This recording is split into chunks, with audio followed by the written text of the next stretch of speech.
বজালিৰ বাটুৱাত এক ভয়ংকৰ খহনীয়া পহুমৰা নৈ খহনীয়াত জাহ গৈছে বহু পৰিয়ালৰ বাসগৃহ আৰু খেতিপথাৰ প্ৰবল খহনীয়াত গৃহহীন হৈ মূৰে কপালে হাত দিব লগা হৈছে বহুকেইটা পৰিয়ালে অঞ্চলটোত খহনীয়া প্ৰতিৰোধৰ বাবে অতি শীঘ্ৰে ব্যৱস্থা গ্ৰহণ কৰিবলৈ দাবী তুলিছে ৰাইজে আৰু এই পৰিৱেশ আমি কিছু জানিবলৈ চেষ্টা কৰিম আমাৰ সাংবাদিক মৃন্ময় পাঠকৰ জৰিয়তে বাটুৱাত বান গৰাখহনীয়াই লৈছে তীব্ৰ ৰূপ আৰু এই মুহূৰ্তত মই যি বাটুৱাত আছোঁ আৰু বাটুৱাৰ মই পৰিৱেশ দেখুৱাইছোঁ এনেদৰে পহুমৰা নৈৰ পানীয়ে আৰু আচলতে বাঢ়নী পানী এনেদৰে আচলতে গৰাখহনীয়াৰ তীব্ৰ ৰূপ ধাৰণ কৰা দেখিবলৈ পোৱা গৈছে কিন্তু বাৰিষা আহিলে যেন চৰকাৰ বা প্ৰশাসনৰ গা লৰে আৰু এইসকল ইয়াতে ইতিমধ্যে 100টাতকৈ অধিক ঘৰ ইতিমধ্যে পানীত ডুবি গৈছে আৰু এতিয়াও এনেদৰে আচলতে জীৱন মৃত্যুৰ সৈতে যুঁজি আছে এইসকল পৰিয়াল ইয়াত শতাধিক লোক ইতিমধ্যে আছে আৰু মোৰ লগত ইয়াৰে স্থানীয় লোকসকল আছে মই তেখেতসকলৰ পৰা জানিম দাদা আপোনাৰ ওচৰলৈ আহিছোঁ ইয়াত ইতিমধ্যে শতাধিক লোক মৃত্যুমুখত নৈত জাহ গৈছে আৰু ইতিমধ্যে ইয়াতে আপোনালোকৰ এতিয়া নদীয়ে আগুৰি ধৰিছে কি ক'ব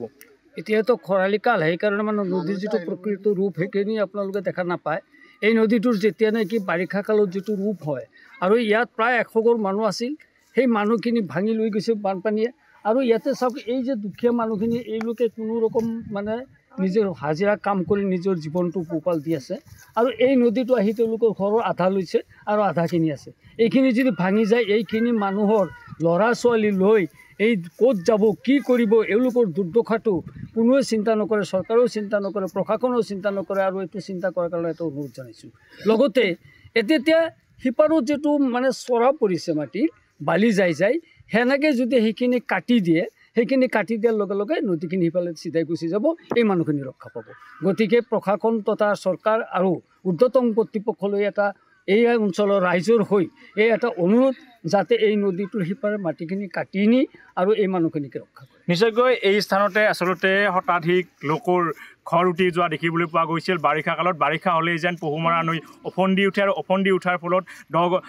যি আচলতে গৰাখহনীয়াই কালৰূপ ধাৰণ কৰে মোৰ লগত আন এগৰাকী ব্যক্তি আছে আপোনাৰ পৰা জানিম কেনেধৰণৰ অসুবিধাৰ সন্মুখীন হৈছে ইয়াতে বানপানী হ'লে অসুবিধা হয় গোটেই মানুহৰে ক'তবা থাকে মাথা বাৰী আছে অলপ এনে তিৰা ঘৰ বান্ধি থাকিব লগা হয় এতিয়া আমালোকৰ অলপ অসুবিধা হৈছে এতিয়া সিফালে মাটিখিনি কাটি দিলি অলপ মানুহখিনি অলপ ৰক্ষা পাব সেইকাৰণে আমি